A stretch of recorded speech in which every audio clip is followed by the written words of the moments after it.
Good evening, everyone. This is Billy with Daily Battles, and welcome to episode number 4. First off, thank you very much for spending your time watching this, and hopefully, with Daily Battles, we're able to reach out to you or allow you to reach out to the individuals that suffer with PTSD. So far, the previous episodes have been great and amazing. Just found out we've got, hundreds and hundreds of viewers and even people in other countries, that's amazing. So, being able to get out there and touch people and let them know what PTSD is and what it truly means and how us veterans, first responders, or your heroes, or even your warriors adapt to it. It's an amazing thing. And it fills my heart with glory knowing that we're doing something to really help the individuals that need help. So in this episode, I got, again, another buddy of mine. This guy spent a very, very good long time in the military, retired from the Army. After he went out of the Army, he actually did just like me, went straight into law enforcement. This guy is definitely got an amazing story to tell about his time in the military, deployed overseas, and some things that he did over there that just really triggers those things that put us in the dark places. So everybody, without further ado, I'm going to welcome you, James McConaughey. Hey, brother, how you doing? Doing good, brother. How you doing? Hey, living the dream, man. All right. I can't say that if I complain, anybody would hear because my wife would hear and I wouldn't hear the end of it. Yeah, I get you on that one. So how's everything over there in Calhoun County with you, man? Man, it's doing good, man. All this retirement stuff, man, it's just left me kind of bored. Hey, just stay busy. That's all I'm trying to say, man. The honey-do list keeps me busy, let me tell you. That's good. So, everybody, Junior is what I call him. So definitely if y'all hear me refer to him as James Jr., which I learned to say, and I've been saying it for years. So that's because you're family. That's right. So first thing, Junior, do you remember how we first met? Yeah, it was, God, I can't remember how long ago it was. You were friends with my sister because she was your wrestling valet. And we were at the bar one night, and my sister's friend was really drunk. And so my sister was like, hey, take her home because she's really drunk. I'm like, okay. So my sister told me where she lived, and so I'm escorting the girl out. She's wasted. And Billy stops me. He's like, hey, where are you going with her? I said, I'm taking her home. He's like, no, the hell you're not. And I said, dude, this is what my sister told me to do. And he's like, oh, I ain't playing that. And then my sister had to run up and say, Billy, this is my brother, James. And he's like, oh, I've heard about you, man. He's ready to kick my butt to defend this poor woman's honor. And it's been downhill ever since, huh? Yeah. That was back in 99, I think. 99 or 2000, because I was stationed in Fort Polk when all that went down. I was home on leave. Yeah, you were driving that Monte Carlo. Yep. Yeah, because you had that Monte Carlo with the NASCAR logos on it. Yeah, I did. Yeah.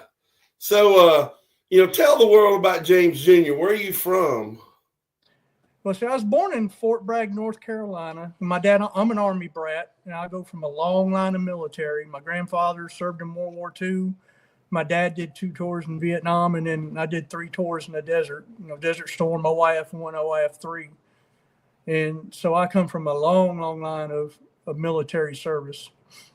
Okay. And then you graduated high school from Oxford, correct? Yes, I did. All right. Did you play any sports while you were in high school?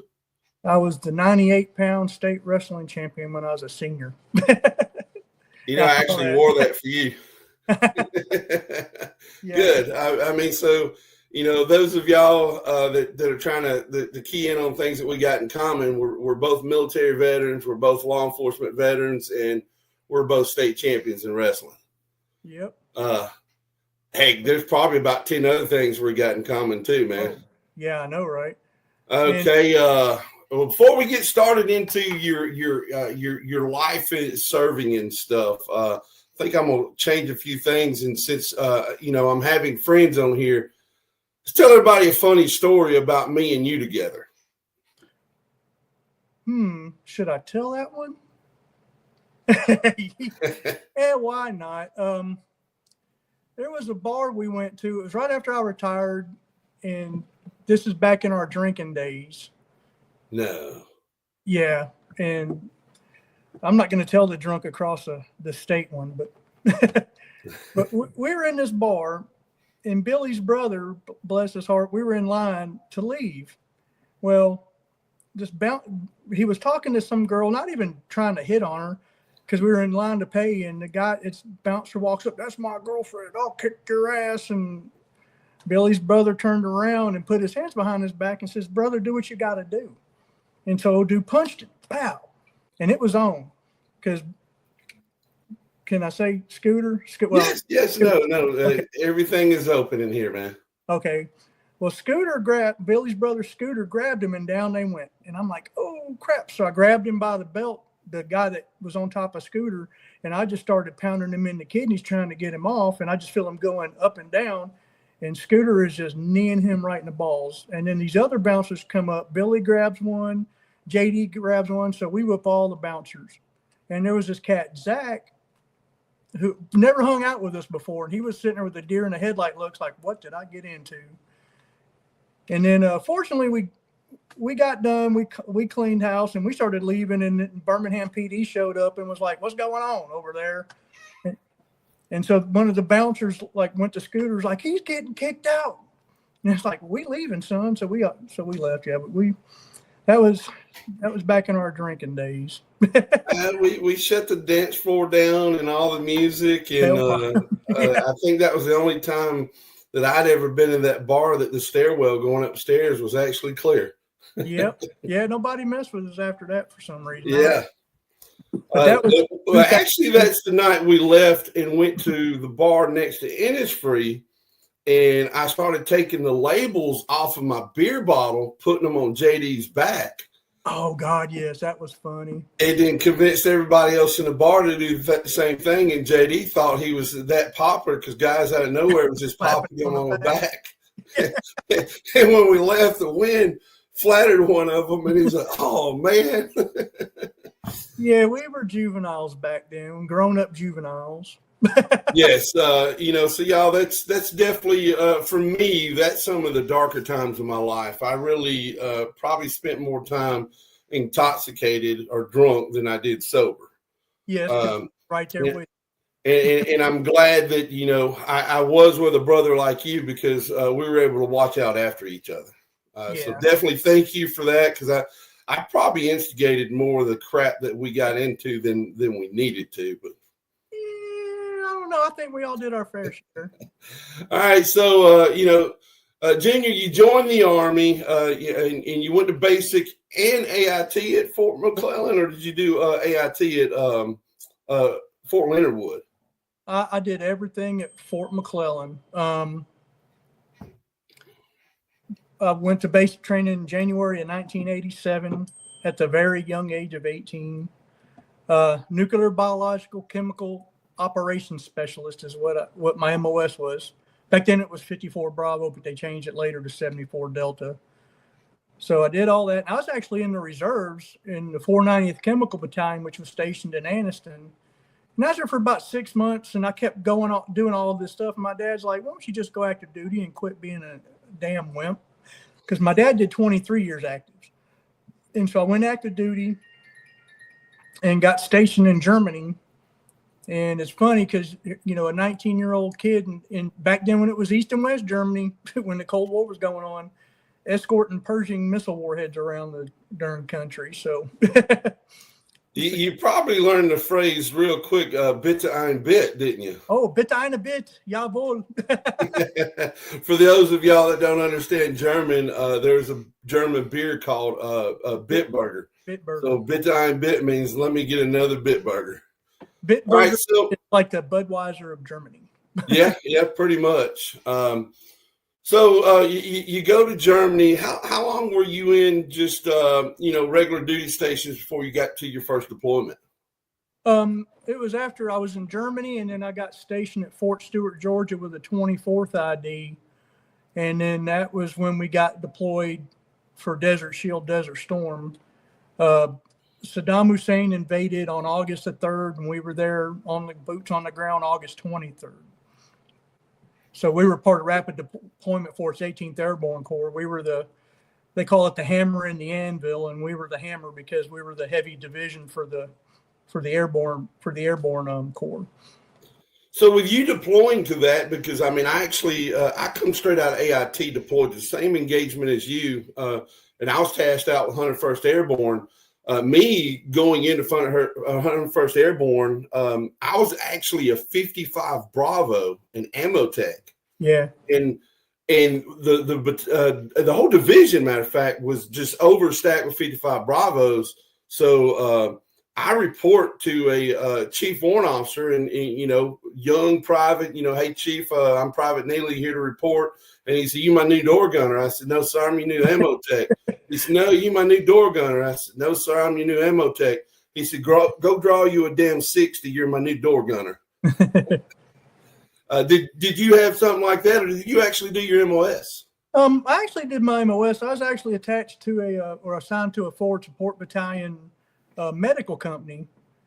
And so a lot of the medical doctrine that has to do with NBC warfare, we actually pretty much wrote the manual and did it and did it out there, just in preparation. Obviously, thank God that Saddam didn't use any chemical weapons, but decontamination of patients and all that stuff is kind of what our main purpose was there. Get them decon, get them stabilized, send them back to the rear for more treatment. So I learned a lot about the medical field while I was in that unit.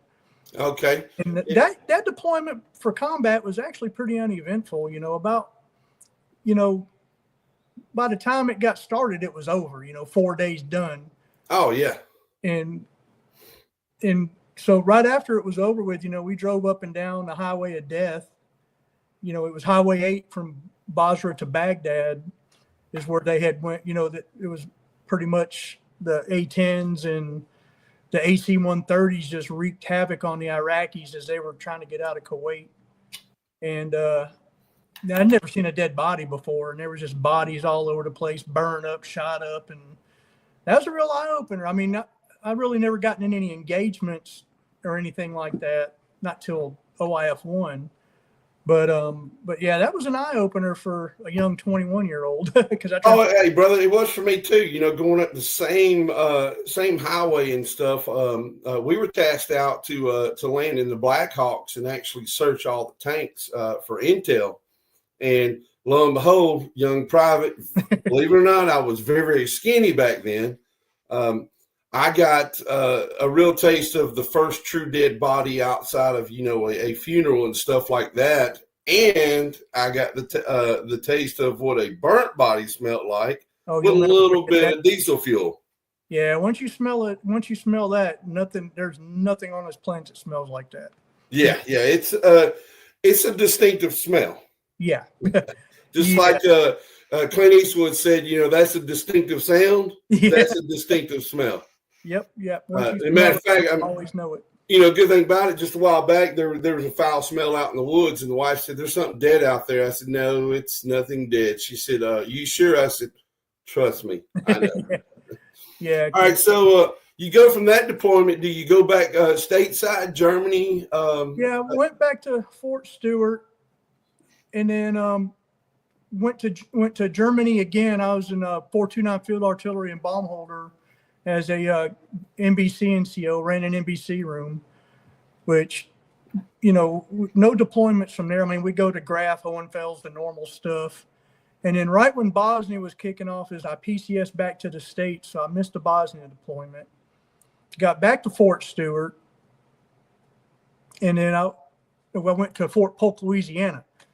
And in Fort Polk, Louisiana, there wasn't much going on. And that's where I actually learned. I went to a nuclear biological chemical reconnaissance school, which we had a specialty vehicle called the M93A1 Fox NBC recon vehicle, which is right there, if you can see that picture. and for those of y'all that probably good understanding is it's like one of those tanks with the wheels on it, or some people even refer to it as like a SWAT vehicle. Yeah, it looks like almost like a BTR-80, except it's minus two wheels, because we got mistaken a lot going to NTC and stuff in that vehicle, or our own guys to shoot us because they always thought we were up for. Fortunately, it didn't happen in real life, but all right. So take us to your second deployment, man. All right. I was in 3rd Infantry Division out of Fort Stewart. I was in 92nd Chemical Company. Got to Kuwait. We'd already had our 2nd Brigade was already in Kuwait, and they got held over. And so I got there in January of 2003. And what was your rank by then? I was an E6. I was a squad leader then. And I already had two guys in my squad there. My 2 vehicles were there. And they were kind of in a caretaker status, the 2 guys that were making sure they were running. So I got deployed with the ADVON for our company to make sure our vehicles were good, because once again, you know, you had the threat of chemical agents coming on us and stuff. And what we did with the NBC Recon is we went up with like the infantry guys and the armor guys, and if there was any chemical agents used, our job was to go identify it and then mark it and then find routes around it. And so our vehicle had specialty sensors and stuff like that. We can detect liquid agents, vapors, all kinds of stuff without trying to get too technical. Right. And so that was our job. So we got there, got everything set up. We got attached to a 269 armor out of 1st Brigade, 3rd ID when we got there. So we did all of our mission planning with them and did all of our training with them. Because it's funny, because, you know, the M1 tanks ain't no joke. Oh, yeah. And the Fox is actually a very excellent off-road vehicle. So we were doing some training, and the company commander's like, hey, this is Cobra 6. You Fox guys, we're going to go full speed. If you can keep up, keep up. Okay, Roger. So off we go. And about 20 minutes later, he called, hey, Fox, what's your location? Hey there, Cobra 6, look over your right shoulder. You know, we kept up with them with no problem, and they were pretty impressed. Once we got the mission planning done, you know, we were told we were going to go to this place called Objective Firebird, which was a air base called Talil Air Base. And there's a bridge that crossed the Euphrates River there. Well, they wanted to capture the bridge. And our job was to do a bridge side, and the Foxes can actually swim in the water. We were going to take 2 infantry squads with dragons and put them on the Foxes, swim them across to secure the far side of the bridge. Well, we got there, got in a big firefight with the Iraqis, and didn't take long to capture the air base. When we got to the bridge, here come these dudes in these Nissan Pathfinders with VS-17 panels. And the VS-17 panel has this, on one side it's orange and on one side it's purple. And each day, you know, they flip them over, so it's like a code. And these guys had those panels with, you know, flipped over the right way, and they're all like a bunch of Mojahedin bearded guys, but they're special forces dudes. And they said, man, we've been at this bridge for 3 days. At daytime, the Iraqis had put C4 underneath it. At nighttime, we'd sneak underneath it and steal it. And he's like, this is your bridge. You can have it. We kept it from getting blown up, and we got a whole bunch of C4, and we're going to go party. And off they went. And then from there, we had to go through the Karbala Gap, and that's when we got in our first, like when I got in my first engagement.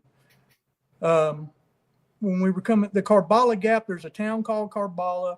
There's a big lake, dry lake bed, but there's a little gap, and that's where they thought they were going to use the chemical weapons at to kind of deny terrain to keep us from going through there. So we were kind of up front with the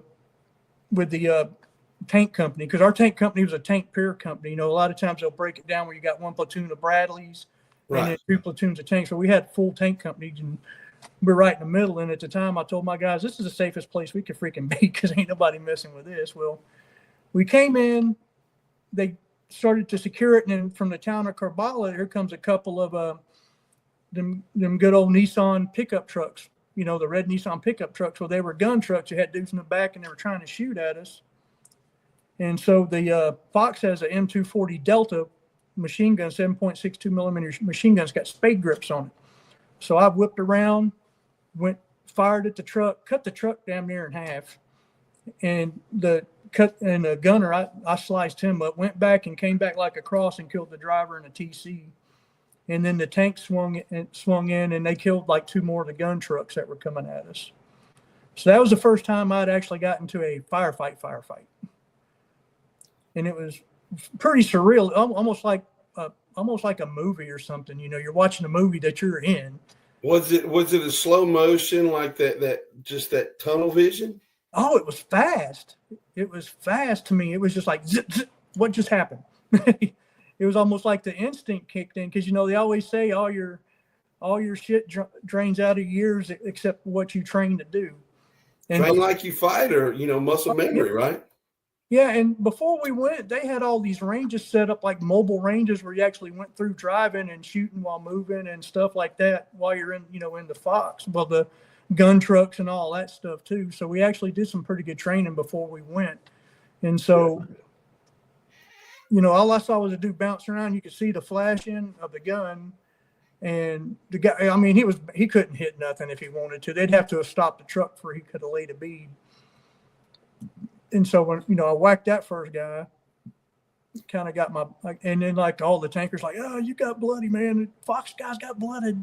They got blooded. Them cats can shoot. And so we made it through the Karbala Gap, and then we hit this place called the Escarpment, and then they had this big shamal come in, which is shamal is a dust storm, and it makes everything look like Mars. It's like everything is red. Oh, man. The dust all over the place. So we had to stop because it was so bad the M1 thermals couldn't even see.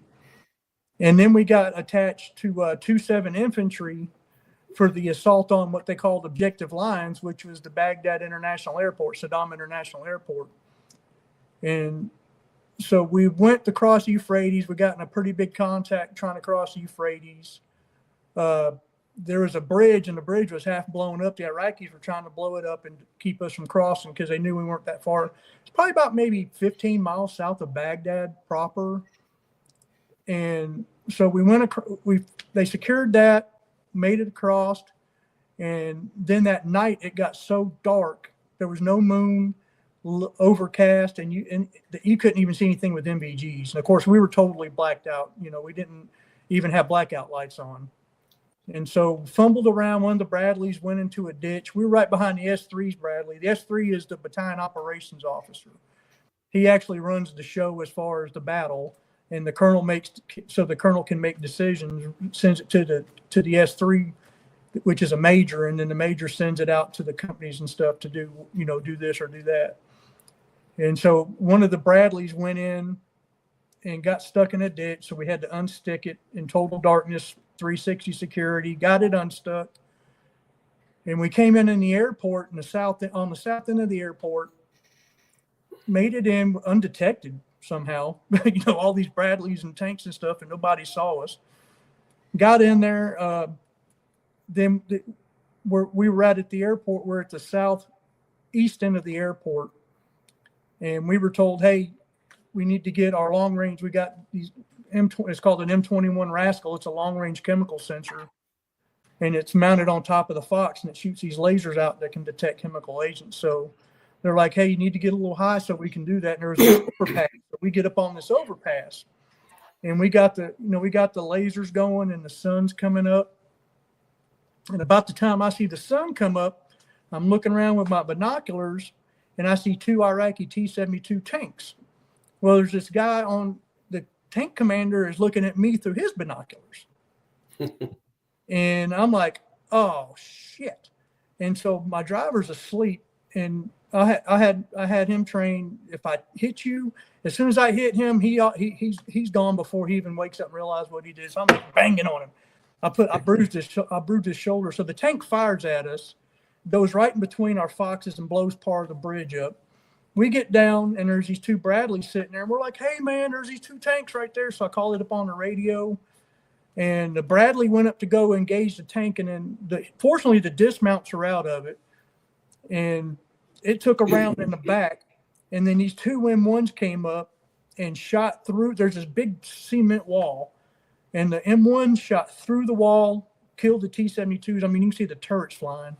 And then after that, we started taking all kinds of small arms fire because there's this little copse of woods nearby.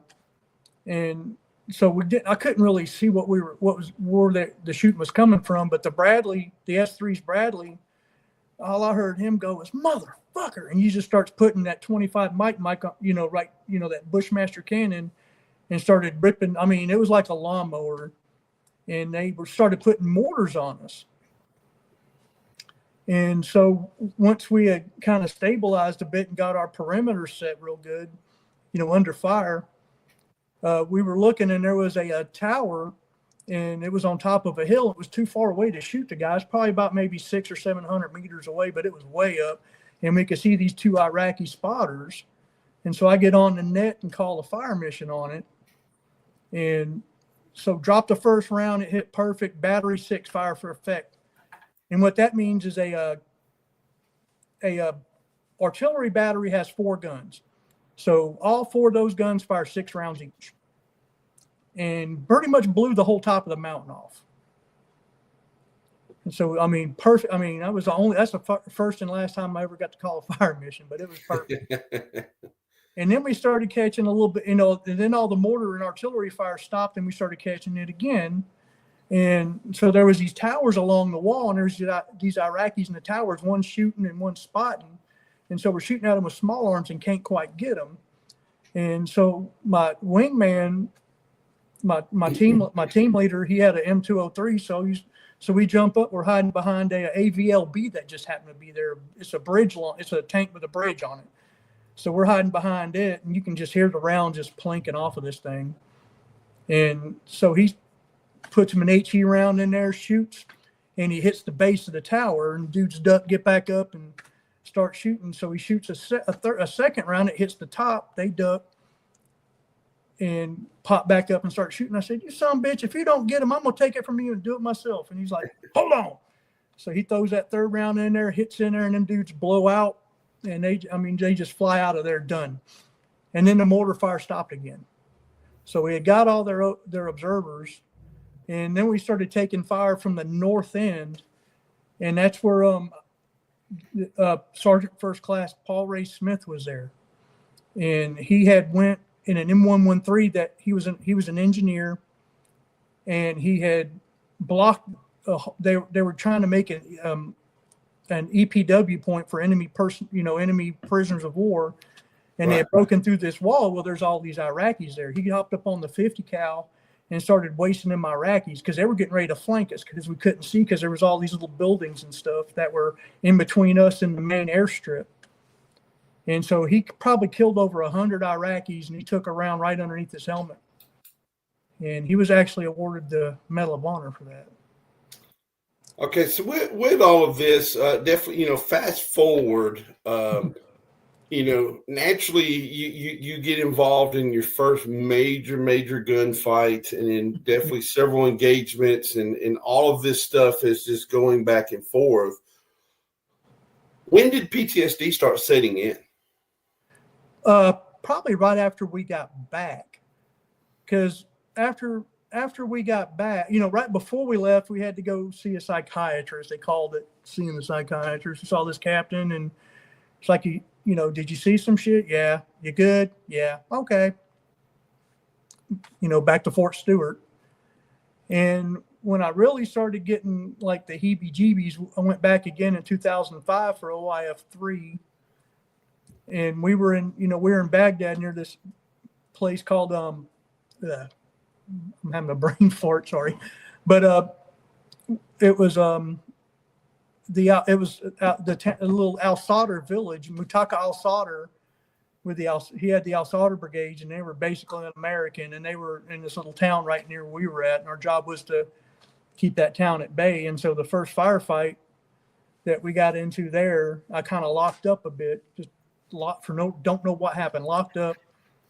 My buddy slapped me in the back of the helmet, and I got my bearing back together and went and did it, and it scared the shit out of me. I've never thought about locking up, never really thought about anything until that first round came in, bounced off our Fox, and then I froze. So that's when reality set in and said, hey, there's something wrong, correct? Yeah. Oh yeah, definitely. Because even my buddy, he was like, dude, I've never seen you like that. You're always, you'd be the first one to kick a door in and go in first, And so did you go, talk to anybody, seek treatment, medication? And see, the problem with that is back then it was taboo, you know. You were thought of as weak to go and talk to somebody. So everybody held, you know, you held it in. Sometimes you would, like, I would go out in the middle of the woods and just beat on trees, bloody my hands up, beat the shit out of trees, scream, holler, just had to get that out. I just had all this anger and had no outlet for it. I didn't want to hurt anybody. And those of y'all listening, that's a very, very good point in actual true words of someone that's letting all of you know what daily battles are, because those things, it'll trigger us. And as he said, you know, we don't want to be looked upon as being weak or you know, the sissies and stuff like that, because that's going to affect your career. So we hold it in, and it stacks up. And, you know, Junior, he goes from, you know, a height of 5 foot something to 7 foot tall, because all that stuff is just getting in there, and it's pressurizing you. And then that's where the true release comes in, when you get that 7 foot tall. And if I mean, correct me if I'm wrong, that's when the dark side hits, correct? Oh, definitely. And I turned to partying and alcohol. And, you know, I could, you know, you always say, oh, I can control it. Oh, I controlled it really good. All right. Waking up wondering where the hell I'm at. Like, I came home on leave one time right after we got back in 05, just like 06 when we came back, went to the bar. The next day, my dad is waking me up, because I was staying at my parents' house. And I'm like, Dad, leave me alone. I'm sleeping. He's like, yeah, I know. Get your ass up. I'm like, why? And I'm out in the front yard, passed out in the front yard. Don't know how I got there. Or like the time I wake up on your couch and I'm getting attacked by you know, a wildcat, thinking I'm in the woods, and it's your cat tearing me up. So Junior, going into the military, while you're in the military and stuff, what's your feelings and belief as far as religion and stuff? Well, I'm kind of weird about that. I'm religious, and I believe in God, but I don't like being around a lot of people. So church is really not my thing, because I'm just not good at being around people. And, you know, even though, I mean, you know, God, or not God, but Jesus did say you can worship at the rock, you can worship at the tree. You don't necessarily have to go to church to be a believer. I know a lot of people's going to be like, what? No. I mean, if they're the people that do the what, then they're not true Christians. They don't believe in God. And believe you me, I know what you're talking about, because I was that same person. I didn't like going around the large crowds. And it's funny, you know, that I would tell people that, because they was like, hold on, you work football games, you work concerts, and there's hundreds of thousands of people there. And I was like, that's easy. That's a mission. I'm at work. I got a job to do. That's a mission. Yes. 100%. Yeah. You have a task and a purpose, and you have to accomplish that. And so you focus on that. You can put your mind to that thing and get the mission done. So, you know, with me, and definitely you remember this, because you gave me the honor of being one of the pallbearers at my daddy's funeral. For me, when I really started wanting to talk to somebody, I actually talked to my dad. And, you know, my daddy, just like your father, Vietnam vet, dad went to Vietnam twice. And actually, me and Dad, we broke our backs in the same spot while we were in the military. So, you know, Daddy related. Daddy was infantry. He was a door gunner, all of that. And I started talking to him. And at first, you know, Dad was like, son, quit being, you know, a pussy, quit being weak. Yeah. Because he really didn't see it in me truly, because back in his era, they were, I mean, just, you know, spaced out, and it was too far gone, but it was already setting in. And I was like, Dad, I've lost my family because of my issues.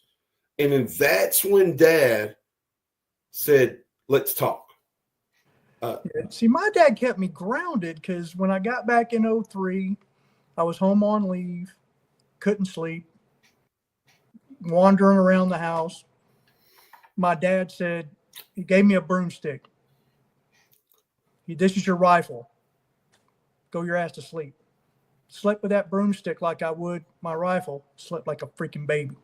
He's like, that's what I do. It's funny, things like that. The program is, which I can't remember the guy's exact name in Anniston, but you remember the older black guy that would run down the road with the 2x4? Oh yeah. He's something. And when I worked at Anniston, we'd always get calls about him going down the road, and I'd just pull up to him and go, and I think his name was Keith. And I said, "Hey Keith, old Top said you need to go ahead and go back to CP." And he 10-4 and just stop running and start walking. So, you retire from the military, naturally you go into law enforcement. So there's really not a big much of a gap, but there is a difference as far as changing stuff. And after law enforcement, what are you now doing to occupy yourself, to put that broomstick in your hands? Well, I'm totally retired now. And I actually work part-time out at the Center for Domestic Preparedness, couple, 2 or 3 days a month. And we go out there and do what's called role play. And we get dressed up in moulage, and then there's all the medical people out there. And the funnest thing I get to do is they have riot control training. So I get to go out there and be a protester. Well, all them cops that we see, I trip them out really bad because I know how to push their buttons and they're like, you must have been a cop. Because one time we had all these Tennessee state troopers that showed up for the training, and I'm like, can't none of y'all arrest me? You don't have your hat on, and you know damn well you can't arrest nobody without your hat. Because you know how troopers are about their hats, right? If there's any state troopers watching, no offense. Maybe a little, I don't know. I love That's it. Some of my good friends that I still keep contact with. And speaking of keeping contact, when you get out, keep in contact with those folks. I keep in contact with guys that I went to combat with. I've been down to Savannah. We've got together. You can talk to them. Why? Because they were there too. Nothing like being there with somebody who you went there with, because they know exactly what you went through, because 99% they're going through it too. Those are your brothers. Those are your sisters. Those are the ones that, and we still call each other. Like, I'm a Notre Dame fan. When Notre Dame got beat by Ohio State, my buddy, he's a Georgia fan. He called me, Mac, you all right? And I'm like, yeah, man, I'm just down, man. And he talked to me because I was pretty disappointed. And it was the same way when Notre Dame beat Georgia. Him being a big Georgia fan, I called him, dude, you all right? He's like, don't call me like that. No, man, it ain't like that. I said it was a damn good game. So keep them guys in contact. Even law enforcement. I still talk to some of my law enforcement buddies too. Because what happens is as time goes on, you call less frequent, and then you just don't call at all. And then you lose track of them. And then it's like, okay, now what? Because now you got nobody to talk to. And definitely, exactly. Very, very good point. And I'm glad you brought that up, because I definitely have to include that a lot. So, y'all, that was one of my biggest problems is I was afraid to talk to people. I mean, Junior, you and me, we hung out together, did a lot of things together, but we've really never sat down and talked until now. We had one conversation, because I've come to peace with what happened, but at the time, the only time I would ever discuss any of this or even thinking about it is if I was like wasted drunk. Oh, no telling what it was talking about when I was drunk. Yeah, I couldn't talk about this sober at all. And so where we're getting at, everybody, is that when I said earlier on, everything built up to him, and Junior got 7 foot tall. Being able to talk to somebody and have that release, it gets him back down to his true height. And that definitely is a therapeutic thing that I have used in my day-to-day life, because that's my side-by-side. That is my talking, man. Dude, I could get out there with my best friend, my wife, and we carry on conversations so much, and which is great, is because April suffers from PTSD, but she doesn't suffer from combat. She suffers from other traumatic situation. So we use that as a way to vent with each other and really help ourselves out. So, as you were saying, is find that person. If not, you can message us.